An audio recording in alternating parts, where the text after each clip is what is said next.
Well, welcome to the Refrigeration Mentor Hub. This is our community meetup, hanging out with Andrew Freeburg, and we're doing morning coffees with Andrew, which is always fun, right? Because we love coffees, we love early mornings, and we love diving into technical and personal development topics. Andrew has been just crushing it over the last few years, growing himself personally and professionally, trying to get to the next level and help others. What's really great, he's trying to really help others get to their next level in their career. And we talk about this all the time. Setting goals, setting expectations for yourself, not being too hard on yourself, but really pushing yourself forward, because that's really what it's all about. And it's either you want to set those goals and get to that next level, or you just stay really the same place until you decide, let's set those goals, because if you don't set them, who's going to set them for you? And we're going to dive into some of the stuff in the community. There's lots of good chats going on in the community. We're going to talk about Mark Limlaw's one of his latest posts in the community, him and Aiden, another ambassador in the community. And we're going to talk about oil issues, oil pressure issues. So stay tuned, hang out, enjoy, have your coffee, and let's get a conversation going. Andrew, how you doing, brother? Good morning, everyone. Yeah, I'm doing great. Again, it's coffee in the morning. You got to have it. Plus, you get to talk some refrigeration stories. Shoot, sign me up. I'm ready. Yeah, no, I love it. I know you've been sending a ton of videos over. You've been teaching apprentices. The last one that you sent over was how to do change a Westermeyer oil separator. Really good video. And I've been working with Andrew over the last year, recording videos, and I highly recommend for any business you're working in to start training people, start making these little recordings, and they only get better because that's the process. I remember Andrew's first videos like really hard on his videos. You know what I mean? It's just like all of us. Oh, I should have said this. I should have said that. And over time, like even the last one is like it's almost streamlined. And you got to rewatch it. Talk a little bit about that process where you started making videos, some of these technical training videos. You know what I mean? From the beginning to now. How's that going? How do you feel about it? Yeah, first is realizing how to set the camera up. I would say as simple as cleaning the screen or cleaning the lens on it. I didn't realize probably my first couple ones that I was doing. Um, they're kind of like dusty, I guess, foggy looking. So just paying attention, make sure you got good quality, I think is going to be important. And then little tips and tricks that I picked up too is trying to exactly show them what it is in good quality video as well. Usually, because I'll have it way back here maybe, and then I start pointing at things. Well, if the camera's here and I'm pointing here, it doesn't look like.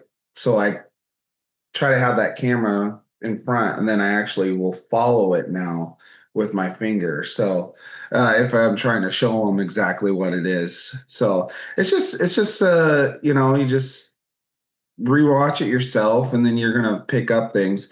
Now I'm at the point where I trying to say the right the right part, and sometimes when I get talking, it just flows, and I don't realize I'm saying the wrong part. Because I call the last one I remember doing that I would say I made a mistake was I was talking about a anti-sweat heater controller, but I kept calling it on the video a case controller. Yeah. It's kind of the same thing, but it's not. And so I don't know. I'm always trying to improve and be better, and that's Yeah. one of them. Yeah, and people take it as it is. We're going to be always more critical of our videos that we make, but the first step is just starting. And this is how you get better, because when you explain, and I do this in our courses all the time, I talk about to technicians when they're making the videos, you got to go back and rewatch it. What did you exactly say, and how would you say that differently if you had to re-record it? That's the big thing. Not that it's wrong or anything of what you said, but how could you make it easier for someone else to understand? Because this is what it is. How do we help? Everyone learns differently. And I think a lot of people, what they like about the refrigeration mentor trainings, I can explain it in 3 or 4 different ways. and maybe you only get it one way where someone else gets it a different way, but it's, you know what I mean? It's the same concept. And I think when you rewatch it like you do, you pick that stuff up, and then that makes it better for the next video that you try, because you kind of think ahead a little bit. You know what I mean? Because you want to, you're in that moment, and you're not going to be able to get videos all the time. Because Andrew's like, oh man, I wish I would have got that video of that when I was solving this hard problem. But that doesn't always work that way, right? Because you still have a job to do, and you're doing, you know, you're helping the customer out. But there's lots of opportunity where you can make these little videos that you can share with team members.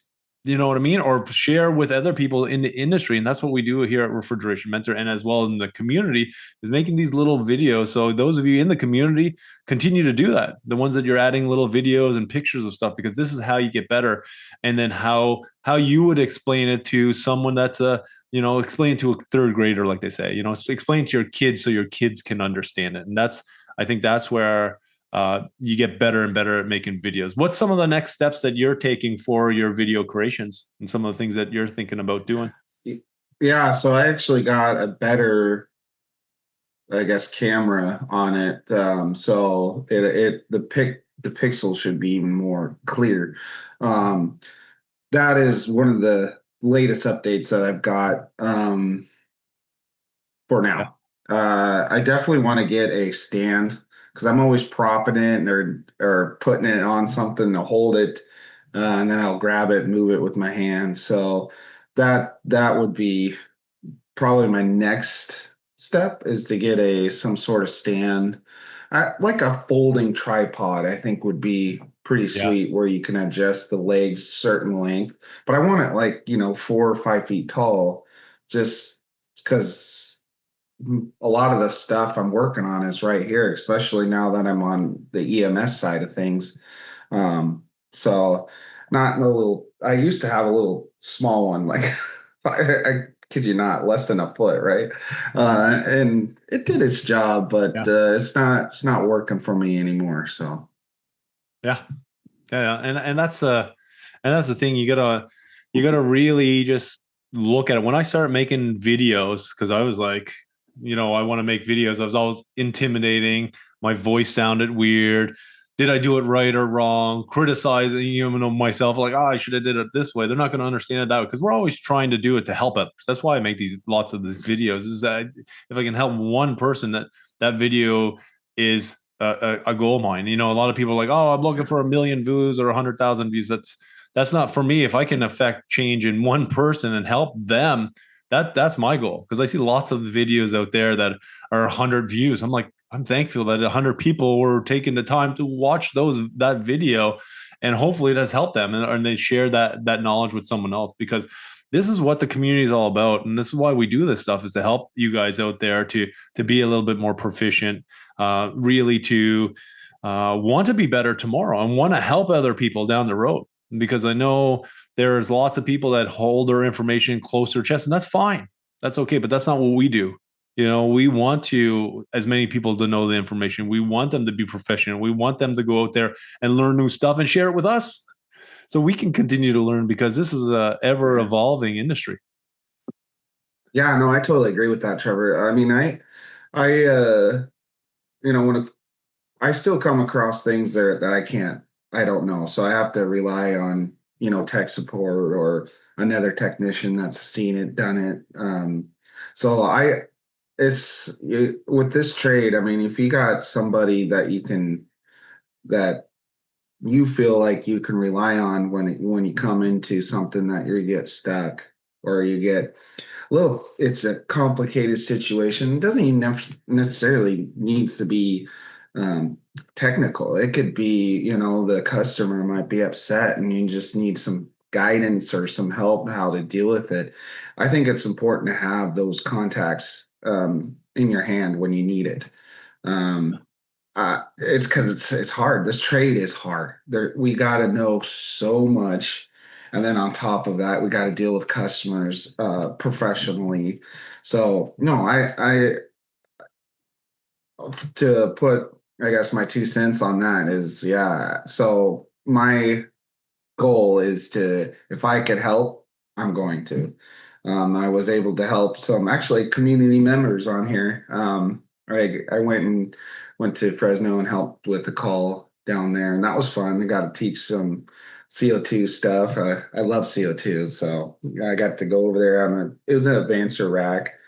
Um, but yeah, so I think it's just important that we all come together as a team, and yeah.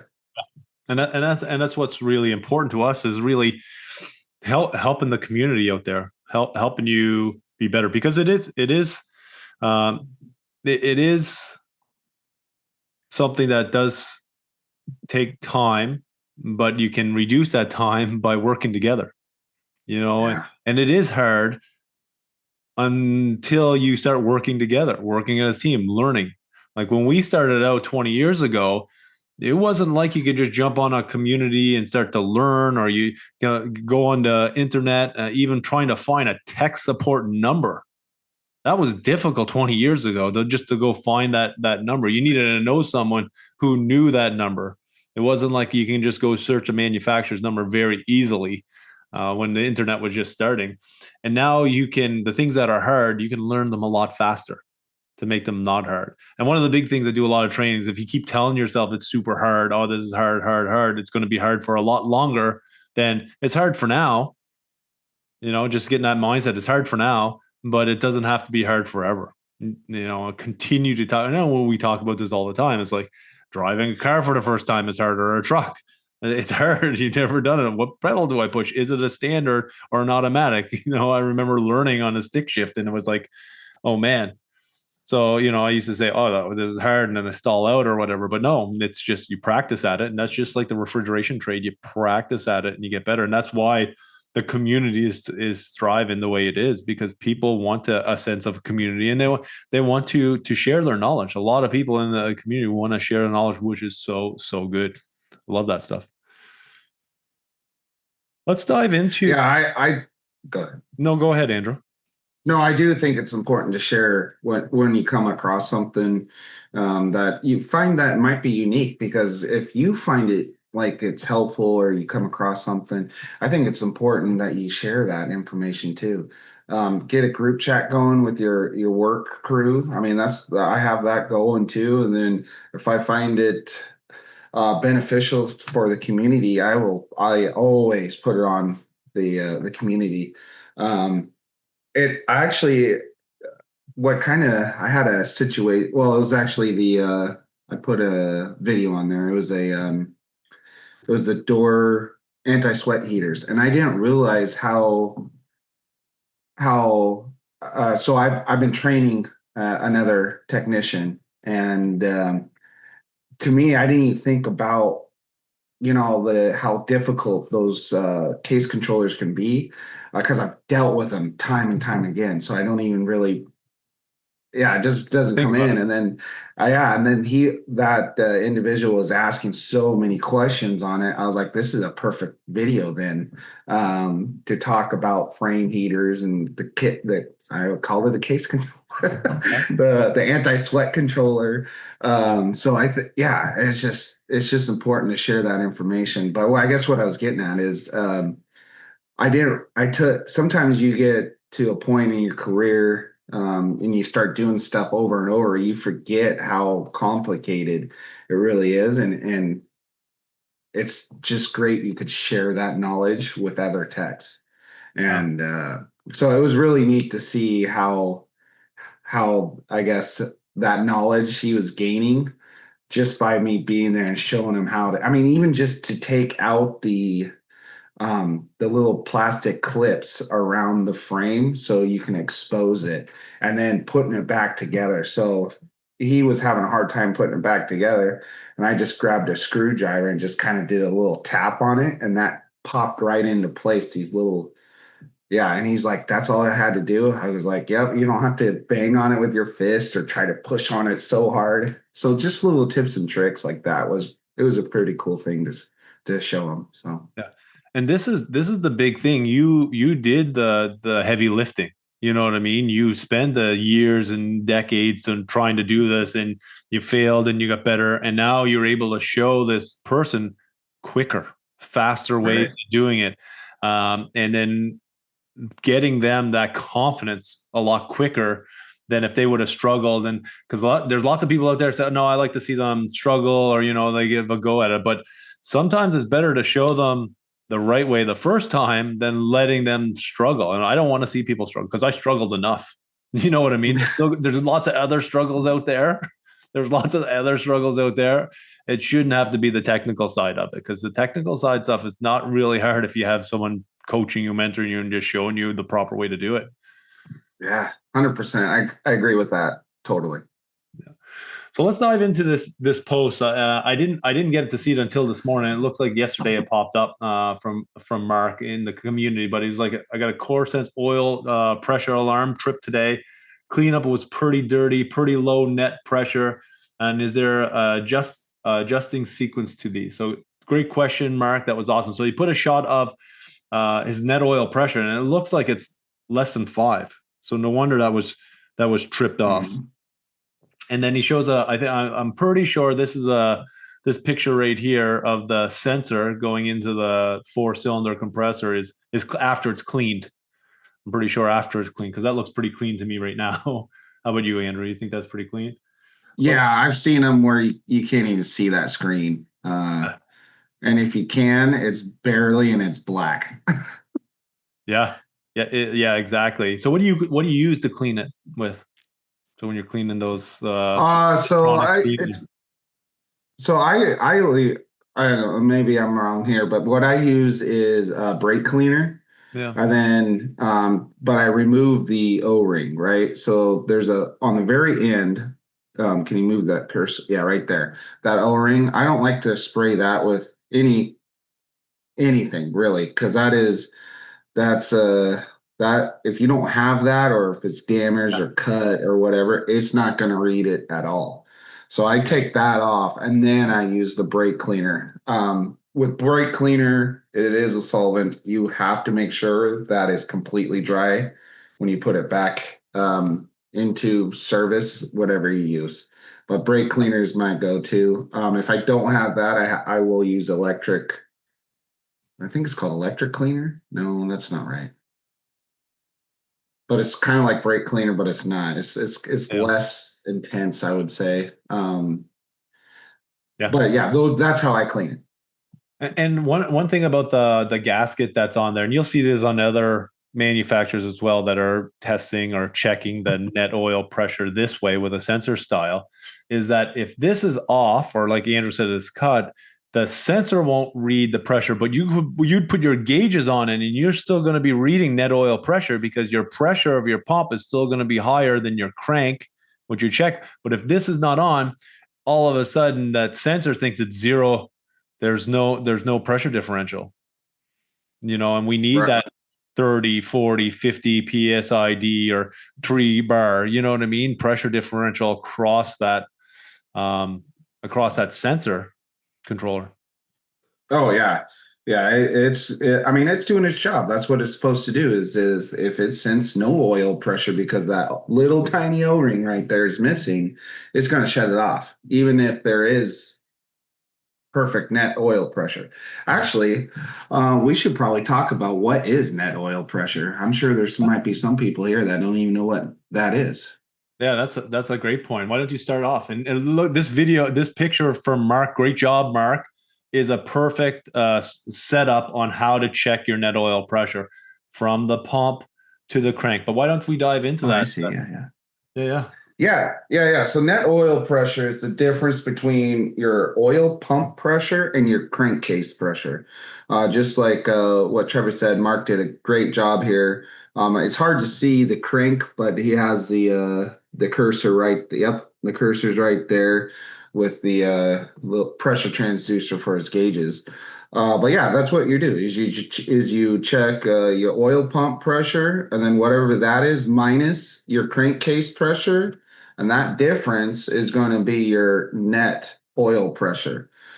So you have to take 2 readings to get it. And usually if you have, So that's how you check it. On Copeland, I think the highest you can go is 60. Yeah, I think it's 60, about 4 bar. Yeah, 60. So 60. I mean, There's a bypassing. I've never seen 60 to be honest. I just know there's a internal some sort of like Spring. check valve, I guess, or to open up. Yep. Yeah. So I've never seen it. Typically, I've seen them where they're right around 40, 45. That's pretty good. I've seen them where they're zero too. So it just depends on, I guess, the application, what's going on with that system. But the lowest I personally like to see on net oil pressure is 20. If Yeah. it's below 20, we got some issues. Even 20, you're starting to push it. There's something either wearing out. But at least 20 is going to be okay. I've let them run that way. But 30 to 45, I typically like to see. Yeah, for sure. Like it doesn't matter to manufacturer either. It doesn't matter to Right. compressor manufacturer. So they all, when you get a positive displacement pump, you want to see it at that, 30, 40, 50, 2, 3, 4, 2 or 3 bar. And so this is the one check of the compressor for the oil. But a lot of people are like, well, I just check it on the suction.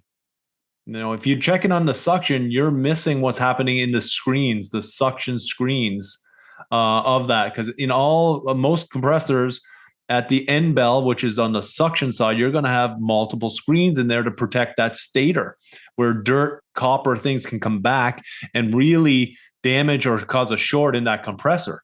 Yeah. And this is all compressor management. You go to look at Bitzer, and you can look at Carrier or Carlisle. Sorry, you can look at Dorin or Frascold. It doesn't matter. They're built the same. They want to protect that stator, but we're checking if we're going from the crank to the suction. Now that there should be the same pressure. If we don't have a pressure, it probably means that we're starting to plug something up in those screens and can give you a faulty reading.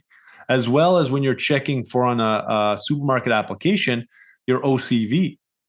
I've had people say, "Oh, well, I just check the pump pressure and I go off what the header pressure says or the suction header pressure." And I go, but once again, inside each one of those compressors, if you have an oil pot, one of those oil pots opened or failed, or you know what I mean, that's going to make a big difference. What are some of your thoughts on that, Andrew?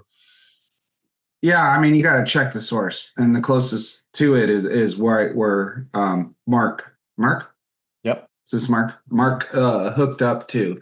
I mean, it just eliminates what could be other issues if you check it like this.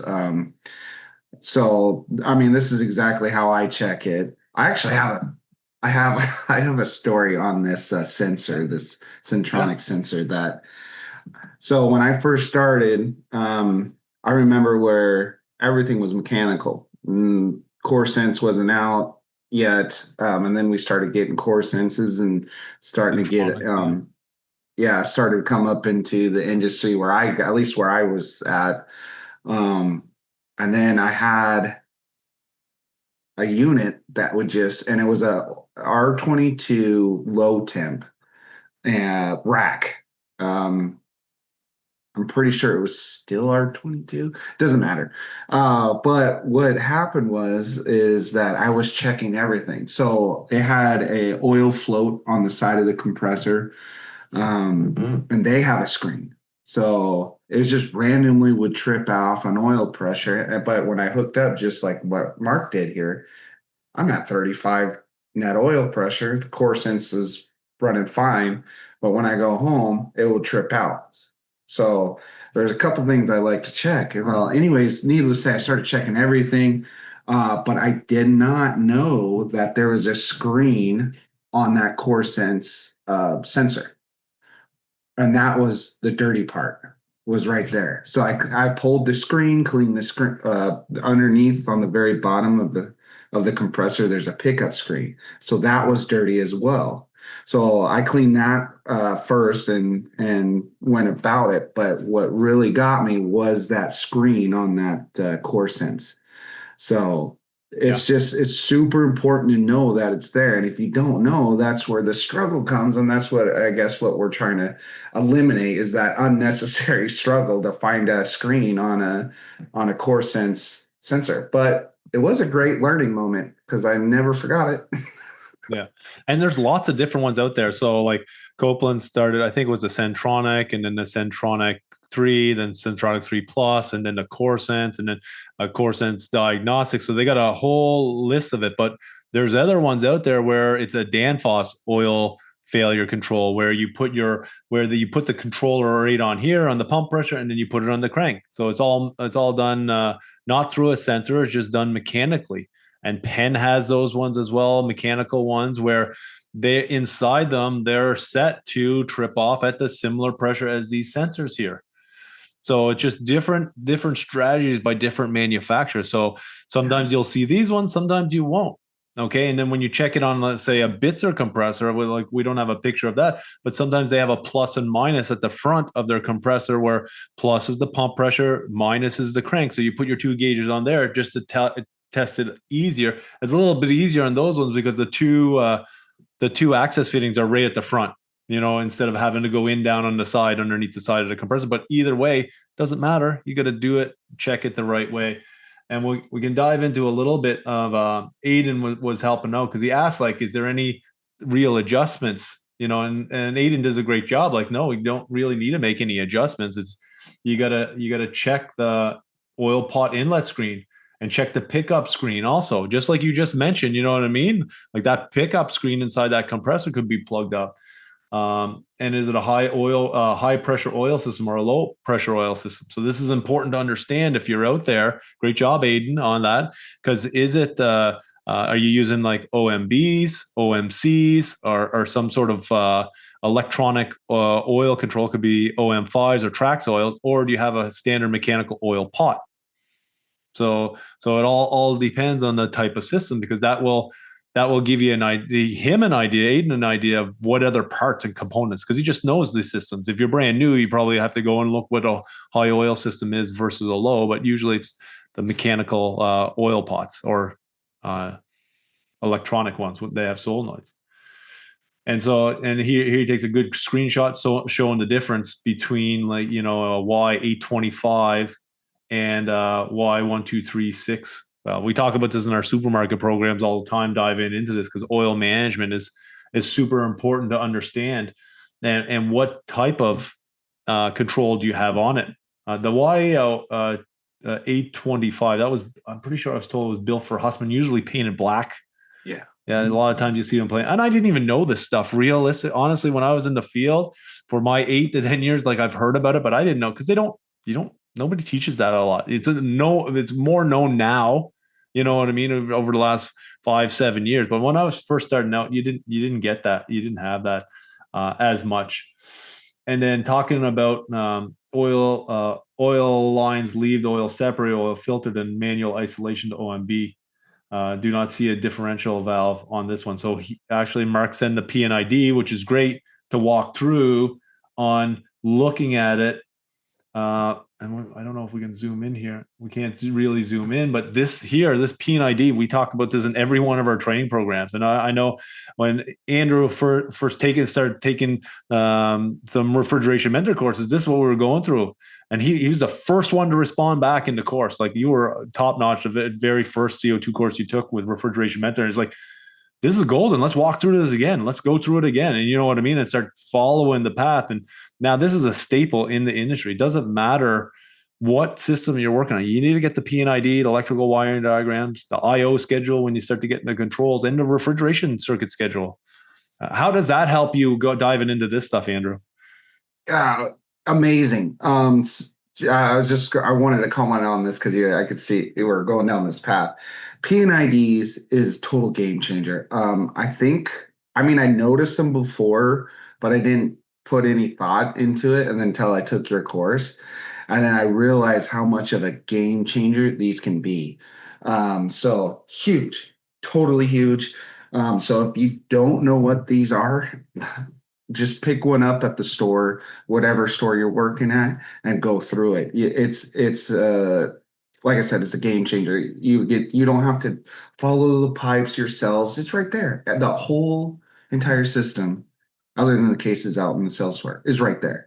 So it's I don't know. I wish I knew about this earlier. You see, and then of course refrigeration schedules I used all the time. There's so much information, golden information on there. Some information that you can look up like cases and if you're having a problem with just a certain case, if it does it have a Mullion heater, does it not, so you get to pull up instead of going out to the sales floor and going that route, you could just pull the PDF on it.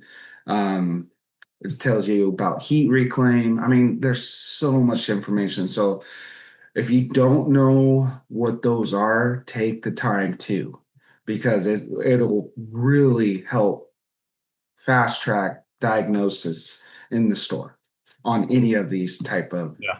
No, and that's why every training I'm talking about, it doesn't matter, supermarkets, CO2, advanced CO2, we always getting in, diving in that. You did say one word there, Mullion heater. Do you want to kind of explain that for the people that might be the first time they've heard that term?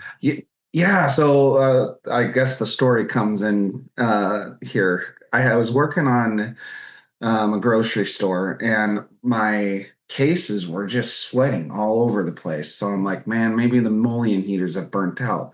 But what alarmed me was that it wasn't just one case, it was the whole store. So I'm like, man, there's something's up, but I want to make sure that there's a Mullion heater. Mullion heaters on this one was an island, or a shop around, whatever you want to call them. But it's just like it's coffin cases, and you pull the product out from the case. The Mullion here, there's the one on the back side of it, and then the one up front. And if those aren't working on a case, they're gonna sweat and cause potentially a slipping hazard or some unnecessary ice buildup. So that's where on the case itself is called a Mullion heater. They're really low amperage heaters, but that's what they're called, as Mullion heaters, and they're inside. And there's like usually where the tags are at to tell the cost of the product. But yeah, those are what Mullion heaters are. So anyways, the example was my whole store was basically sweating. There was like maybe one or two cases that wasn't. So I went to the refrigerant schedule, went to that circuit, gave me the model number of the case, and so then I was able to just pull up a PDF there, and it said Mullion heaters, and it said it should be these two wires. It was a purple and a white wire. So I went out to the case, pulled the where all the electrical comes in, so the junction box, pulled the purple wire, put my amp meter around it. I had like 2.5 amps for a 12-foot case. And that PDF that was pulled from the refrigeration schedule said that I should have about 2.5 amps. So I'm like, perfect. So now I know that's working, right? So now I have to think about, why is my case sweating? Well, if you have high humidity in the store, your cases could potentially sweat. So I had really high humidity in the store, and that's why all my cases were sweating. So then my first thing is, what about the HVAC? So I went up to the roof, found the HVAC, found the filters completely plugged, pulled the filters, looked at the coil's plugged too. So I'm like, bingo, right here. Here's my problem. Yeah. And so, see, this is one of the things too that I didn't really realize when I was on the tools. Like, we've talked about the refrigeration, always refrigeration, making sure we're pulling the heat out of the product, making sure it lasts a really long time. But the big thing is nobody really talked about humidity. They said, okay, cases are designed for 75 and 55, the humidity or whatever, the temperature is 25 and 55. But nobody really dove in that's important. You know what I mean? And that is so important as a refrigeration technician, because it's something that we don't think about, the grains of water and air, how much water is in that air. But that will really affect the way the performance of those cases will be, as well as stuff like that. So thank you so much for explaining that, because I'm sure that right there just opened up a lot of conversation for people to listen to this. So that's super important. Yeah, I mean, the manufacturers have designed cases to run in these certain applications. If they're outside of those specs, game off. I mean, it could be any one way or another. So it's very important to, at least how I feel, is to follow whatever the recommendations are for the manufacturer.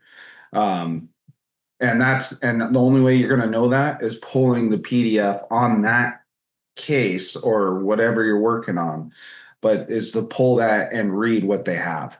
Manuals, I know when I first started, I was like, I don't need a manual, I'll figure this out. And then you get stuck. But if I took 5 minutes to read that manual, I would have been, hours ahead. So it's just today I read more manuals than I ever thought I was going to when I first started this trade. But the manuals that come in, even the parts that you get at the parts house, because you're changing out maybe that Centronic or that CoreSense unit, will tell you so much wonderful information. Take the time, that 5 minutes, 10 minutes, just to read it real quick. So that's my tidbit. No, and I totally agree with that, because this is some of the stuff that all the time in my course is like, okay, guys, you got to go through this manual, but why? You know what I mean? Like, it's okay, well, we'll do it. And then I see the people in the courses, say it's the supermarket course, and I see the guys who actually read it and write out all their tips on how to set it up, how to troubleshoot it. They've learned. You know what I mean? Even if they've read it once before in the past, because I have people, I've read this manual before, but they're like, well, I've read it again and I learned this from it. It's kind of like going back and reread it. Like I have the modern refrigeration book. When I first read it 20 years ago, started going through it, I'm like, look at this big 1,500-page book. Like, why do I need to know all this stuff? Just send me to the field and I'll start working on it and try to figure out, just like you said. 15 years later, 10 years later, when I understood refrigeration, I started reading, I'm like, this is what it actually means. Because I was going through all the stuff I highlighted, but I highlighted to try to figure out what it really means. But now I actually can read it and understand it. So going back and rereading some of the stuff, you're going to find key things in there that you may have missed or forgot along the way, which is so important. And that's why we always stress on getting into P&IDs, getting into the schedules, getting into the case manuals. And then talking about it with people, because you may read it one way, but it actually could mean a different way when you talk to someone and you're like, oh man, that does make sense if you explain it that way, just like you explain the Mullion heaters. So I love that. Yeah, one of the craziest ones that I guess that I had a scenario was the Calvin 2 EEV controllers. There is a mode on them. So I was having this rack flooding out. It was a subcooler rack, just subcool. That's all it's supposed to do, is subcool for the low temp. And I had these big old plate heat exchangers, and every once in a while it would flood out the rack and trip the rack out on oil. And that's because we're flooding back and refrigerant takes over, I guess, and then you lose your net oil pressure. So I was losing it. And then I read through that Calvin 2 manual. There's a little tiny one paragraph that says supermarket mode. So I'm thinking, well, it's on the supermarket. Yeah, I want it on. Well, that mode is for multiple Calvin 2 evaporators, like on a lineup, not a single evap. That's what that supermarket mode was. So it's just going to react faster or slower. In the P&I is all it does. So I took that out, and then I had no other problems just taking the supermarket function out of the equation. It was crazy. It was super crazy. And then, of course, I had to take a photo of it and sent it to everybody that I know. I'm like, guys, did you guys know this? And that was the issue. Just one little paragraph in that 10-page report. Yeah. Anyways, sorry. Yeah. But that's important. And this can be time consuming. And lots of people, just like me, I didn't like reading and like manuals. I'd read the manuals and not understand it. And then I read it again, still not understand. Sometimes you got to read it 4 or 5 times, and then sometimes you got to write it down. That's why I do the stuff in the courses, like the CO2 course I do. I get the guys to read something and then write it down, because you learn it differently than if you don't write it down. So you're reading it is one way you're learning it, and then writing it down. And that's why I do it. Some people are like, this is not, and it's different than typing as well, too. If you actually physically write it down, it does something in the brain. I don't know what, you know what I mean? But actually, I know when I'm reading something and I'm writing it down, I'm learning it better than just reading it or even listening to it, just like on the podcast. So those of you in the community here taking notes, because I know you guys do, and I see people with notebooks just full of notes from the podcast and from the community sessions. Keep doing that, because you're going to learn a bit more. And let's just get a little bit back into this, where Aiden's still helping out Mark.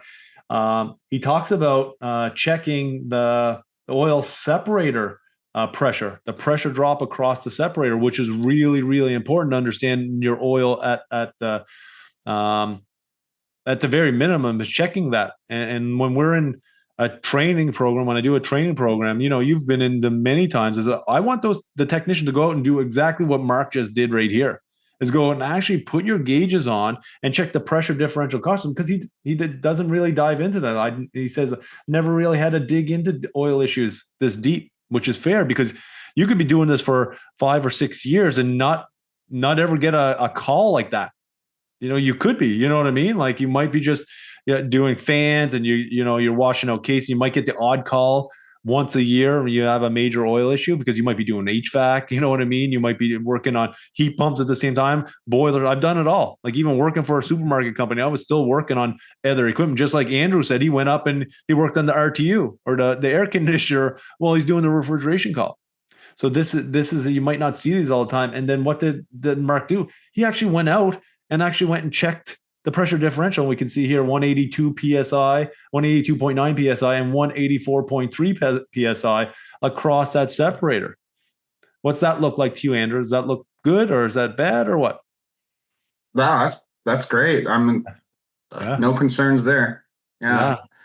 You're going to have some sort of pressure drop across it, so you just don't want it excessive, and that is a couple pounds.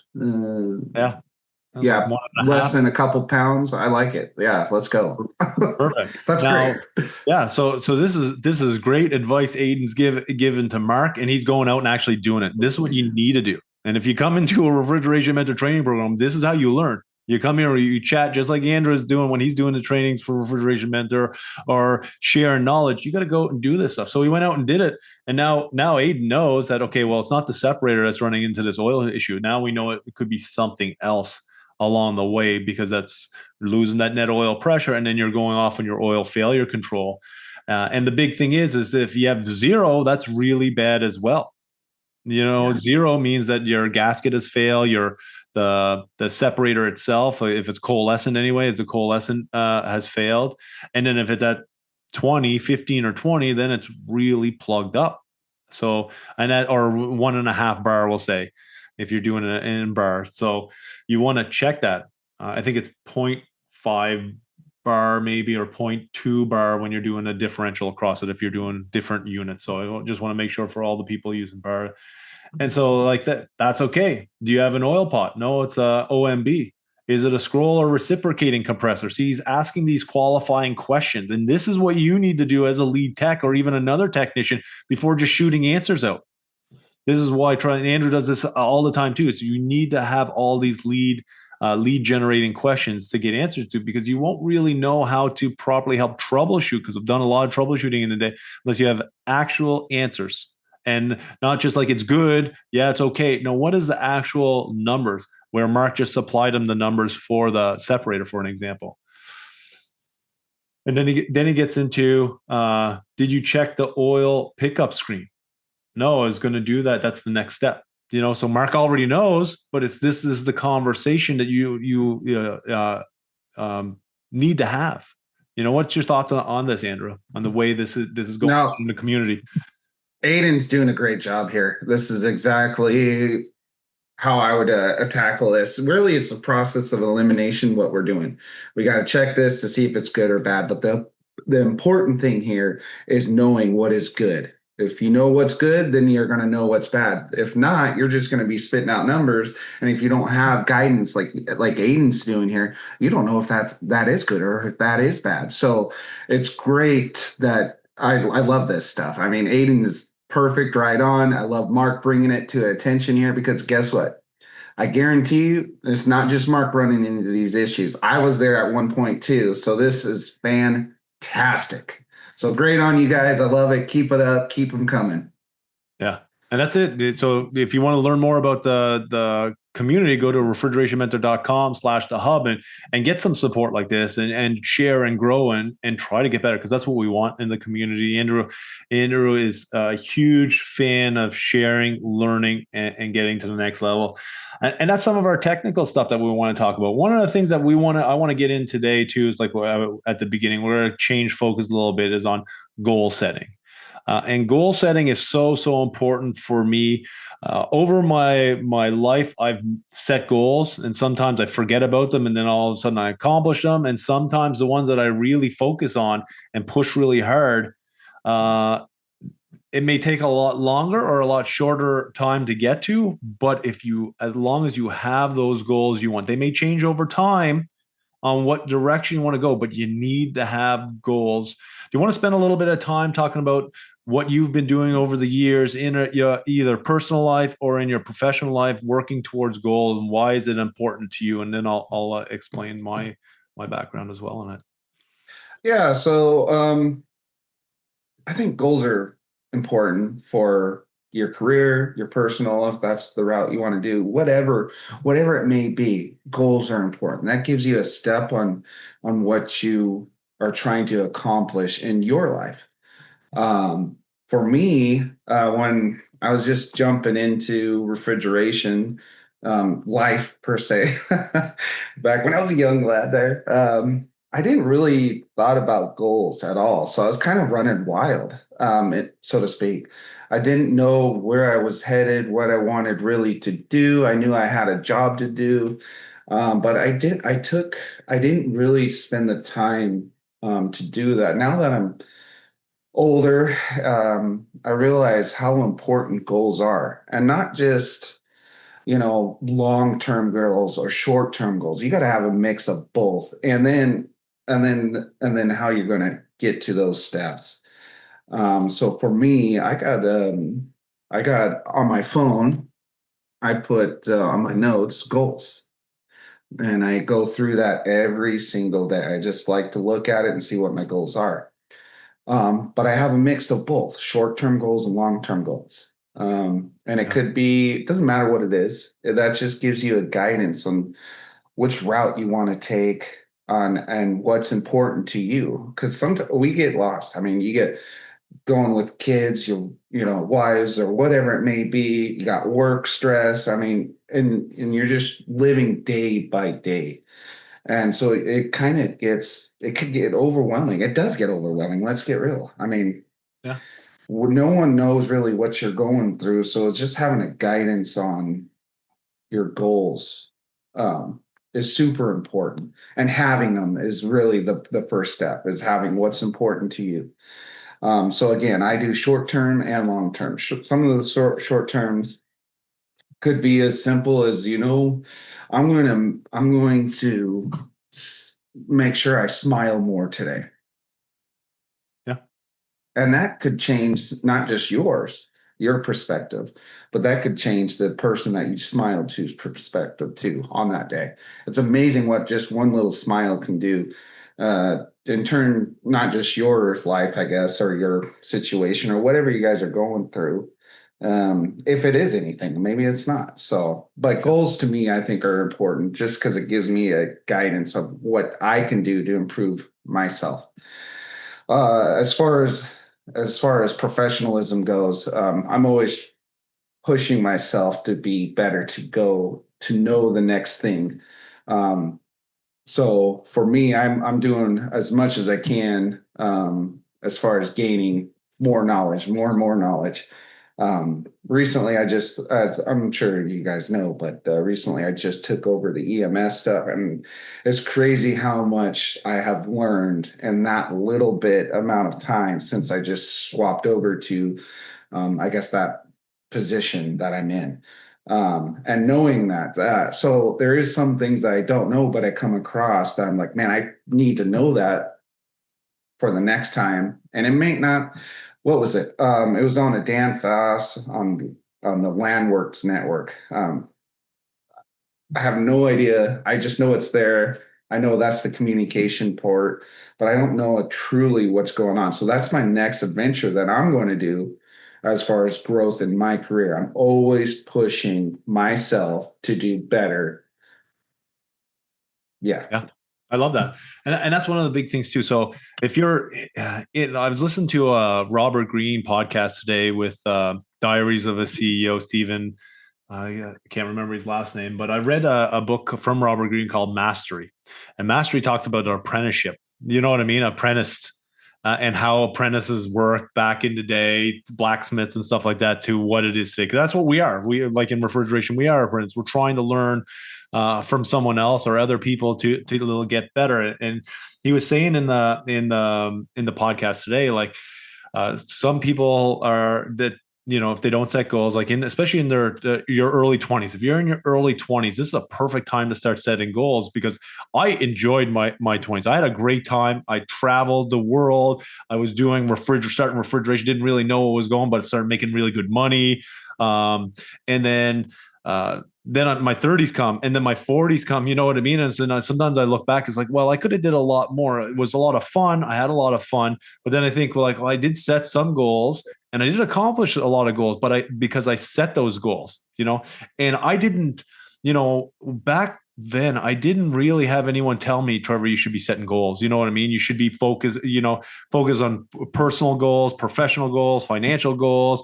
And like, I went to university, I went to all these courses, but it wasn't something that was clicking. You know, even if someone did tell me, I wasn't in that mindset of like, this is really important, because I did refrigeration and I got my apprenticeship and I did 4 years, and that was a goal for me.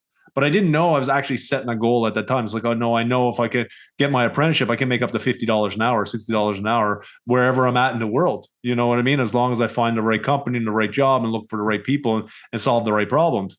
And then it was like, when I solved that one, I was like, I didn't really have any goals for my trade side. So then I'm like, well, I want to get a blue seal. That was something in Alberta. So I got a business, it's kind of like a certificate that I got a business background and a red seal. And then I'm like, well, what else can I do? Then I got a gas fitter's license. And, you know, I was setting these little micro goals, I would call them, even though they were a lot of work, having to go to school and but I wasn't really thinking about them. I'm like, oh, I should just do it. I could make a little bit more money on this, and I can learn a little bit at the time. But really, when I started setting goals, was probably about 6-7 years ago. I did set goals when I transitioned from being a technician into the manufacturer world of working for a manufacturer in there. And so I set a goal, like, because I was up against a wall at that point where I'm making the six figures, you know, 120, 130, 140 grand a year. And then all of a sudden go to a job that I'm getting paid 75 grand a year. Like, that's, you know what I mean? You have to really think about, what do you want in your career? Like, and I had some goals that someday get back up to this wage, but I had some goals that I want to learn some more of the deeper stuff. I wanted to help more people in a different way. And I want to really change what I was doing, you know, and that was my mindset. So my goal was like, can I get on with Copeland, and can I start learning from those experts? And that's what I did. And I set that goal because I didn't think I was going to get that role at the time. How many years ago was that? 11 years ago, you know, 2014. And then it was the same thing. Like, I set a goal, like back then, I'm like, I want to get a house. You know, I wrote it down. Just like you do, Andrew. I wrote it down. I want a house of 3 bedrooms, 2 baths. I want a nice lot. I wrote all that stuff down. I wrote the number that I wanted, that I could actually afford for it. Well, I still couldn't afford it. So I went over what I could pay for it, but I still bought the house that I was kind of looking for at that time, you know, and was able. Then I said I wanted a truck because I didn't have a truck. And then all of a sudden I just kept working towards it, had it in my mind, got a truck. You know what I mean? So all these little goals, and it doesn't have to be a big goal like that, a house and a boat. I started really in 2019, really when my mind shift changed, taking some mentor courses and coaching courses and people teaching me about business and teaching me about setting habits. And one of them you could start today, because I have a lot of people that come into the course. We're technicians, I used to not eat lunch. You know what I mean? I just plow through. Like if I do this job and could skip lunch and then I'm done a little bit earlier, 30 minutes earlier, but it never happens that way. You're still working anyway. You know what I mean? But one of the tips was like, they told me, one of my coaches was like, Trevor, how about start some habits? What's the habit? It's like, just put a glass of water beside your bed and start that habit. And the habit is putting a glass of water by your bed. When you wake up, you have a big glass of water. So that's your first goal of the day done. And I start doing that. I'm like, and then all of a sudden I still do it to this day. I always bring a glass of water up beside my bed, where I've never done that before. Like I'd have a water the odd time or whatever, but I usually just drink water before I go to bed. But now every morning still now I set that back 6 years ago now. And that's a goal that turned into a habit now that I do it.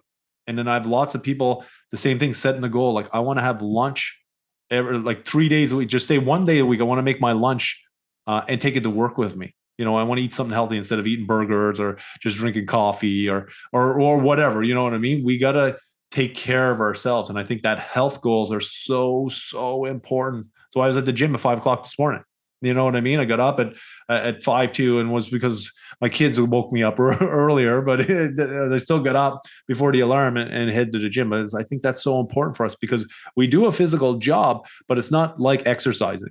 Just because you're going up and down ladders, and you're walking across a roof, we're not getting our heartbeat up. We're not getting, you know what I mean? And we need to actually get some physical activity, if it's walking with your kids or your spouse around the neighborhood. Do a little jog, whatever it is, push-ups, sit-ups. I do that all the time in the middle of the day. Like here, sometimes in my office, I'll go down, I'll just do some push-ups if I can't make it to the gym that day. And I think setting those goals, but sitting down and writing them down like Andrew does, is so important, because if you don't write them down, you don't know what your goals are.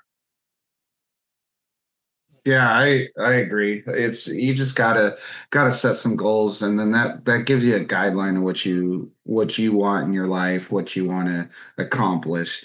If not, you're just like, well, I like a house. Well, how are you going to get there? That's the important part, and those are why I think these goals are wonderful, because now you got a guidance of what you want to do. So in 5 months, this is what I want to be, where I want to be at, and then how I'm going to get there in 5 months. And then you got these micro steps on how to get them. It's perfect. It's great. It's really you're going to see a lot of improvement in yourself when you do that. And you're going to pick up habits along the way. Like Trevor just mentioned, like just having a water on the edge of the bed. Why would that be important? Well, it's more than just drinking the water.